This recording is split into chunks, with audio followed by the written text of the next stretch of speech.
Scaling Comp Goku. Comp Goku is just every version of Goku, and that's what we're going to be going over in today's video. I'm sure you've heard of all these guys, strong anime characters. So Comp Goku is the combination of every Goku that is from Dragon Ball, Dragon Ball Z, Dragon Ball GT, and Dragon Ball Super. Xeno Goku, CC Goku, God Fusion Goku, Jump Force Goku, and I'm just going to be going over all these guys' powers and how strong they truly are, since a lot of people don't actually understand that.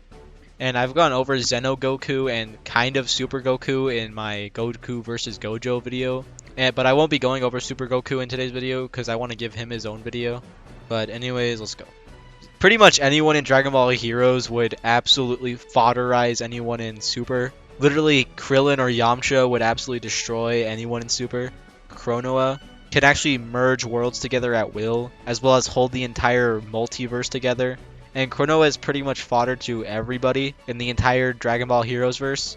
Within the Dragon Ball Heroes verse, we made a character named Mira, who actually transcends time indefinitely, but we'll get back to him later. The best way to scale Xeno Goku is off of Demigra, who's basically a being that was going to destroy the entirety of time and space, as well as destroy the infinite Dragon Ball timelines. And to keep it short, he was going to destroy and recreate an infinite Dragon Ball history and merge it with the real world. This would make Demigra a higher outer. And when I said that in my Xeno Goku video, some people were like, what the fuck, what the hell are you talking about? But I'll explain. If Demigra is going to destroy all of Dragon Ball, that means he's going to destroy the concept of space and time as well. It's been stated multiple times that the concept exists inside the Dragon Ball universe, as stated by the Supreme Kai of Time. Him going to the real world would give him another conceptual layer, making him high outer, and Xeno Goku was able to defeat him in his base form. I could also go back to Mira, who was actually going to destroy basically everything and everything. He actually has two more transformations that Goku was matching in his base form. Xeno Goku is actually limited to only using his base or Super Saiyan, because if he uses anything else, he's basically going to destroy all the time. So yeah, Xeno Goku in his base form would be at bare minimum high outer with the relevant speed. And now that we've got one Goku out of the way, I'm going to be switching over to CC Goku. And here we go. Alright, so CC Goku, or Capsule Corp Goku, is the Goku that went through the entirety of Dragon Ball Super, and not only that, but the movies as well. He was able to recognize Cooler, Bojack, and a few other movie characters within the series. CC Goku's biggest feat by far is being able to beat Xeno Goku in a fight. He used Super Saiyan Blue in that fight, and he was still able to win. And as we know, he was able to access Kaioken and Ultra Instinct, broken versions of Goku, and this is Jump Force Goku. There are a few things that people need to understand when I scale this character. Jump Force Goku actually surpasses all of Shonen Jump itself. Everything from One Punch Man, One Piece, Naruto, Bleach, whatever, you name it, he surpasses it. And many other animes will be perceived as fiction to Jump Force Goku. Jump Force Goku actually scales to Prometheus, who is a boundless being that was going to merge all of Shonen Jump into one. The reason he is boundless is because he would perceive all of Shonen Jump as fiction. This would include Dragon Ball Heroes, and as we know, I've scaled Xeno Goku and CC Goku at bare minimum to be high outer. And if Prometheus would view them as fiction, that would mean that he transcends them indefinitely, making him boundless. And Jump Force Goku was able to defeat Prometheus, meaning he would be boundless as well. So yes, not only is Comp Goku 0 boundless, Jump Force Goku would be 0 boundless as well. So now we're getting to GT. And no matter how shit the show actually is, he's actually an incredibly powerful version of Goku. He's where all the feats of the other Gokus actually go, like Xeno Goku and CC Goku, as I mentioned before. But honestly, I genuinely think that GT Goku is stronger than Super Goku. And there's a lot of ways you can scale GT, and I'm not going to be going into all of them. And I'll probably do its own video eventually, but I'm going to be giving you the bare minimum explanation of why he's so powerful. So the very first thing is that GT Goku is movie Goku. For example, Cooler came back in the Super 17 arc when he was released from Hell. Or evidence of this is Vegeta suggesting to Goku that they use Fusion, and the only time that they've used Fusion is in the Fusion Reborn movie. And you have to remember, it was Vegeta that suggested this in GT.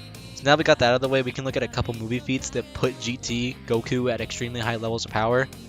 Not only is his speed inaccessible because he was able to move in fight inside instant transmission, he's also low multiversal in base form. In Super Saiyan 3, he was able to shake the infinite hell and infinite afterlife, making him low multiversal. And GT Goku is quadrillions of times stronger than that. And not only this, but in the 17 arc, he was actually going to destroy the entirety of the afterlife in base. Now that we confirmed that he's low multiversal to multiversal in base form, at the bare minimum, we can finally get back to the hack that helps comp. At the end of the GT, there was a 100-year time where Goku... This is probably the most controversial version of Goku, and I'm going to be giving him a high ball version and a low ball version, and whichever one you want to believe is up to you. Both the high ball and low ball will help comp, and no matter whether you high ball him or low ball him, he's going to be more powerful than ever. It doesn't really matter if you high ball him or low ball him, don't worry. Let's start with the high ball.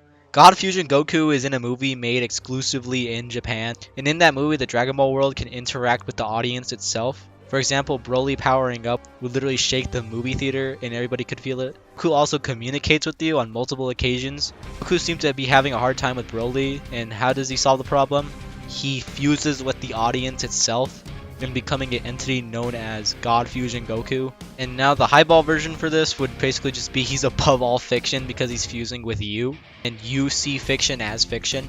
But you can argue it's not a metafictional transcendence because he's actually a part of us, not just interacting with us. For example, Deadpool would be a metafictional transcendence by killing his authors. This is different from God Fusion Goku because Goku isn't just interacting with us, he is literally us. It's like giving Goku the powers of a real-life human that can see fiction as fiction. Now the lowball version for this is that the metafictional transcendence would just give him another conceptual layer, making him one layer into boundless. The highball version would basically make him solo all of fiction. So whichever one you want to take, it doesn't really matter because it would give Goku more feats to boundless. And now we're just going to be going over everything, a recap essentially. Xeno Goku is high outer because he was able to beat Demigra, who is an outer being, because he was going to destroy all the concepts of time, because the concepts of time exist inside the Dragon Ball universe, and he was going to destroy all of it. Not only this, he was going to affect the real world as well, giving him another conceptual layer, making him high outer. And Xeno Goku was able to completely match Demigra in his base form. That means Xeno Goku is high outer in base, well is mastered Ultra Instinct on a Grand Priest level, but other than that, he's high outer as well. Next Goku is a Jump Force Goku who actually sees all of Shonen Jump as fiction, which would include Xeno Goku and CC Goku, shown with all these scans here. To me, Jump Force Goku is one layer to conceptual over Xeno Goku and CC Goku, making him boundless. Now for the most contentious one by far, and I said I would leave it up to you to decide, and I gave a high ball and a low ball. Low ball is a more accurate scale, meaning it was a metafictional transcendence, which gives him one more conceptual layer, making him one layer into boundless.